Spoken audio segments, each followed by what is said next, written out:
সোমার প্রতিদিনের মতো আজও সকাল থেকে অফিসে ব্যস্ততা চলছিল। কম্পিউটারের সামনেই ফাইল, ইমেল আর ফোন কলের জট, সব মিলিয়ে একটানা কাজের চাপ। দুপুরের পর কফির কাপে সামান্য বিরতি নিয়ে আবার কাজে মন দিল সে। শেষ পর্যন্ত সন্ধ্যা 6টার ঘড়ির কাঁটা পেরিয়ে গেল। কাজ শেষ।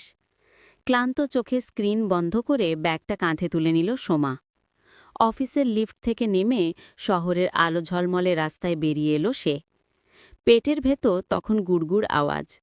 সারাদিনে ঠিকমতো কিছু খাওয়াই হয়নি। রাস্তার কোনায় নতুন খোলা একটি রেস্টুরেন্টে ঢুকে পড়ল সোমা। নরম আলো, হালকা সুরের গান আর ভেতরে ভেসে আসা মশলার গন্ধ যেন ক্লান্তি কিছুটা কমিয়ে দিল। এক স্টাফ এগিয়ে এসে হাসি মুখে জিজ্ঞেস করল, ম্যাডাম, আপনি কি নেবেন? সোমা মেনু দেখে অর্ডার দিল, ভেজ পাস্তা আর লেমন আইস টি। কিছুক্ষণের মধ্যেই গরম ধোঁয়া ওঠা পাস্তা টেবিলে এনে রাখল স্টাফটি।